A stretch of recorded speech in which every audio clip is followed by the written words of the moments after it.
Assalamualaikum warahmatullahi wabarakatuh. Saya Wanur Azizah dari Tadris Bahasa Indonesia 5A, NIM 12210193086. Video ini saya buat untuk memenuhi salah satu tugas mata kuliah statistik. Saya akan menjelaskan materi 2 mengenai uji instrumen pengumpulan data. Uji validitas. Validitas adalah ketepatan atau kecermatan suatu instrumen dalam mengukur apa yang diinginkan. Dalam pengujian instrumen pengumpulan data, validitas bisa dibedakan menjadi validitas faktor dan validitas item. Validitas faktor diukur bila item yang disusun menggunakan lebih dari satu faktor, atau antara faktor yang satu dan faktor yang lain ada kesamaan. Sedangkan pengukuran validitas item dengan cara mengorelasikan antara skor item dengan skor total item. Dalam penentuan layak atau tidaknya suatu item, biasanya digunakan uji signifikansi koefisien korelasi pada taraf signifikansi 0,05. Artinya, suatu item dianggap valid jika berkorelasi signifikan terhadap skor total. Menurut Answar, semua item yang mencapai koefisien korelasi minimal 0,30, daya pembedanya dianggap memuaskan. Tetapi, Answar mengatakan bahwa bila jumlah item belum mencukupi, kita bisa menurunkan sedikit batas kriteria 0,30 menjadi 0,25. Tetapi, menurunkan batas kriteria di bawah 0,20 sangat tidak disarankan. Pada program SPSS, teknik pengujian yang sering digunakan para peneliti untuk uji validitas adalah menggunakan korelasi bivariate percent dan corrected item total correlation. Masing-masing teknik perhitungan akan dibahas sebagai berikut. 1. Bivariate percent. Analisis ini dengan cara mengorelasi masing-masing skor item dengan skor total. Koefisien korelasi item total dengan bivariate percent dapat dicari dengan menggunakan rumus sebagai berikut.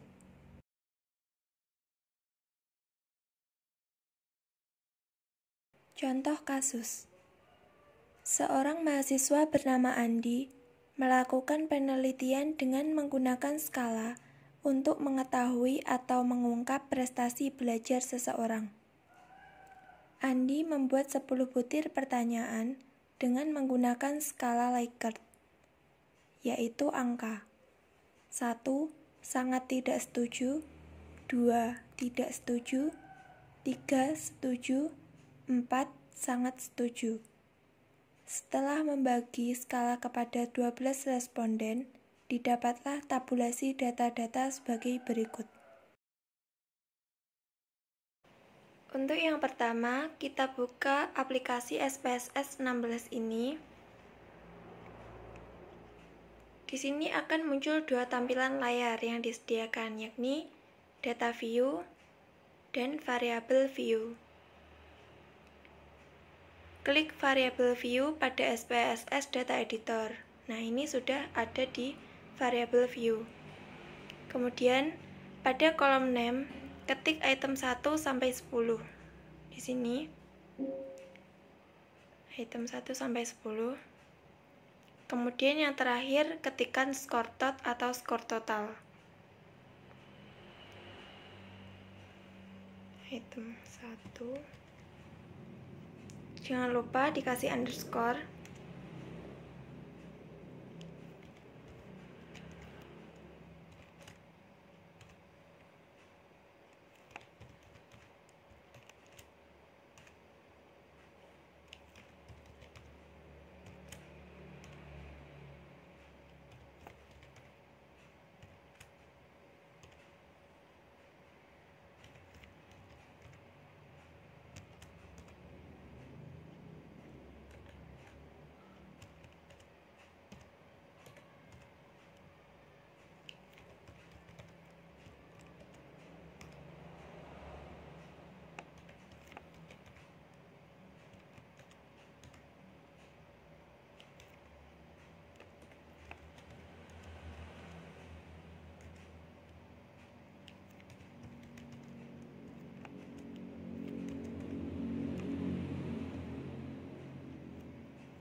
seperti ini. Kalau sudah item 1 sampai item 10 dan skor tot, kemudian pada kolom desimal angka diganti menjadi 0 untuk seluruh item. Ini diganti menjadi 0 seperti ini semuanya.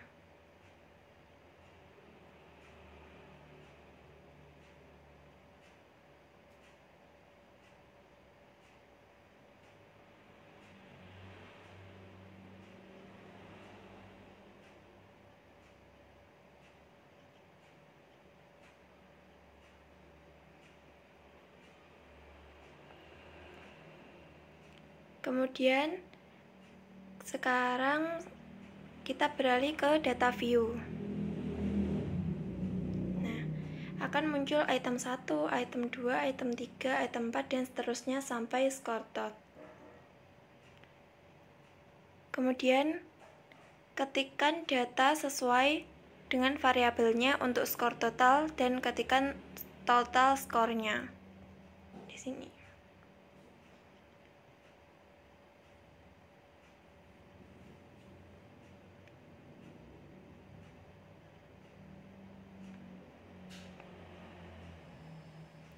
Ini adalah tampilan yang sudah saya ketikkan variabelnya dan total skornya.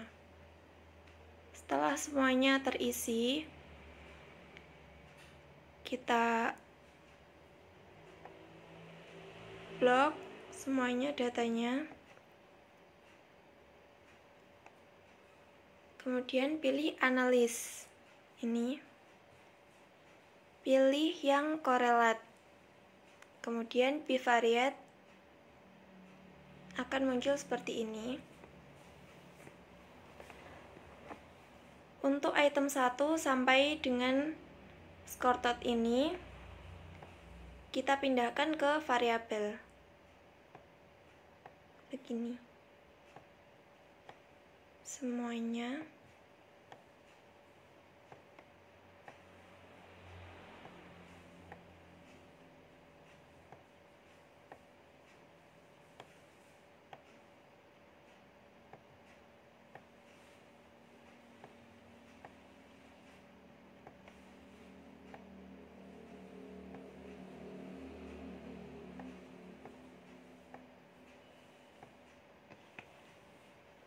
Pastikan semuanya urut ya.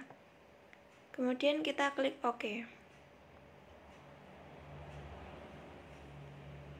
Nah, akan muncul semua hasil output yang diperoleh. Ini seperti ini.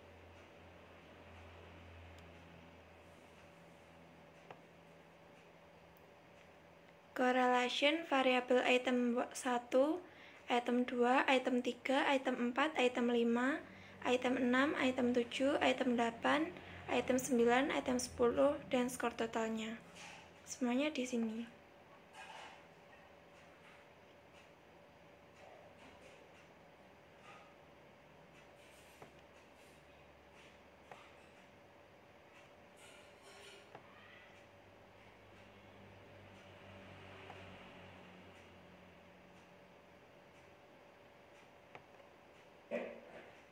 Dari hasil analisis didapat nilai korelasi antara skor item dengan skor total. Nilai ini kemudian kita bandingkan dengan nilai R-tabel. R-tabel dicari pada signifikansi 0,05 dengan uji dua sisi dan jumlah data N sama dengan 12. Maka didapat tabel sebesar 0,576. Berdasarkan hasil analisis didapat nilai korelasi untuk item 1,9 dan 10 nilai kurang dari 0,576. Karena koefisien korelasi pada item 1,9 dan 10 nilainya kurang dari 0,576, maka dapat disimpulkan bahwa item-item tersebut tidak berkorelasi signifikan dengan skor total. Sehingga harus dikeluarkan atau diperbaiki. Sedangkan pada item-item yang nilainya lebih dari 0,576 dapat disimpulkan bahwa butir instrumen tersebut valid. 2. Corrected item total correlation. Analisis ini dilakukan dengan cara mengorelasikan masing-masing skor item dengan skor total dan melakukan korelasi terhadap nilai koefisien korelasi yang overestimasi. Menurut Answar, agar kita memperoleh informasi yang lebih akurat mengenai korelasi antara item dengan tes, diperlukan suatu rumusan koreksi terhadap efek spurious overlap. Formula korelasi terhadap efek spurious overlap dari Answar adalah sebagai berikut.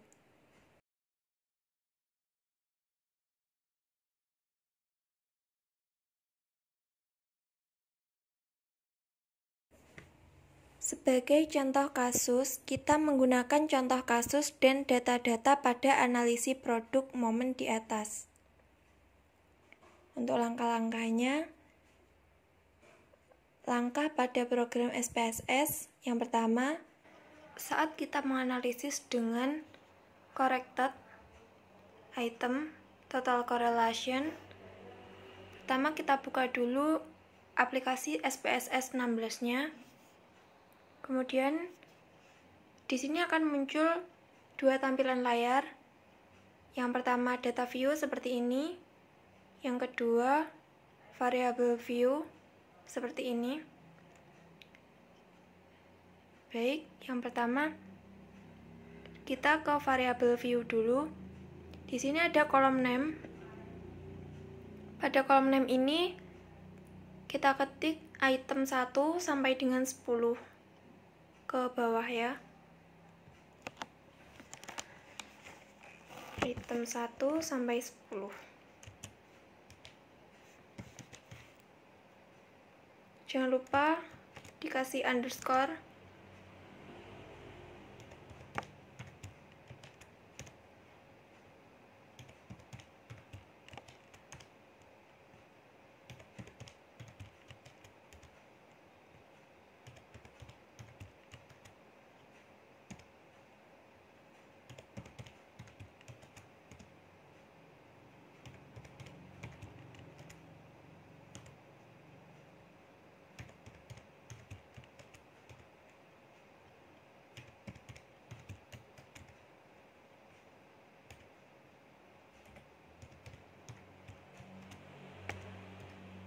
Nah, kalau sudah sampai dengan item 10,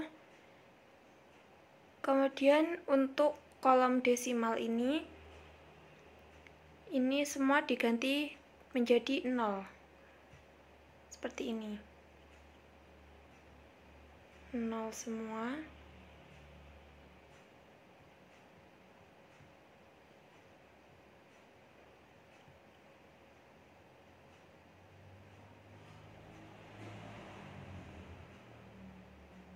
Nah, kalau sudah, kita ke data view. Nah, akan muncul kolom-kolom ini. Kolom item 1, 2, 3, sampai dengan item 10. Setelah itu,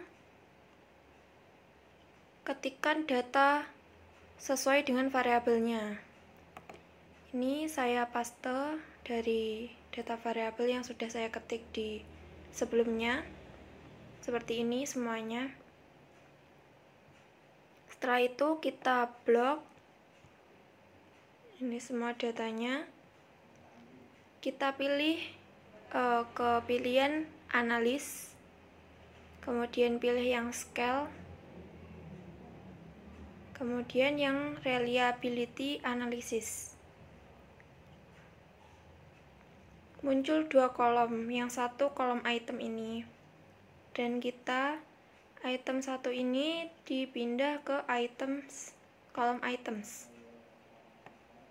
semuanya.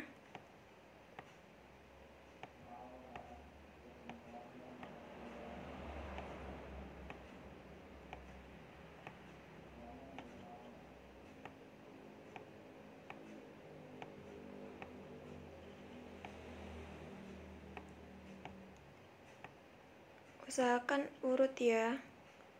Kalau sudah seperti ini urut, kita ketik statistik, kemudian pilih continue, kemudian OK. Kita tunggu. Nah, akan muncul hasil seperti ini. Reliability, variables item 1, item 2, item 3, item 4, item 5, item 6, item 7, item 8, item 9, item 10. Scale all variables. Seperti ini. Dari output tersebut, bisa dilihat pada corrected item total correlation. Inilah nilai korelasi yang didapat. Nilai ini kemudian kita bandingkan dengan nilai R-tabel. R-tabel dicari pada signifikansi 0,0005 dengan uji dua sisi dan jumlah data atau N sama dengan 12. Maka didapat R-tabel sebesar 0,576. Dari hasil analisis dilihat bahwa untuk item 1, 5, 9, dan 10 nilai kurang dari 0,576 karena koefisien korelasi pada item 1, 5, 9, dan 10 nilainya kurang dari 0,576. Maka dapat disimpulkan bahwa butir instrumen tersebut tidak valid. Sedangkan pada item-item lainnya nilainya lebih dari 0,576 dan dapat disimpulkan bahwa butir instrumen tersebut valid. Sebagai catatan, analisis korelasi pada contoh kasus di atas hanya dilakukan satu kali. Untuk mendapatkan hasil validitas yang lebih memuaskan, maka biasa dilakukan analisis. Terima kasih. Sekian dari saya. Wassalamualaikum warahmatullahi wabarakatuh.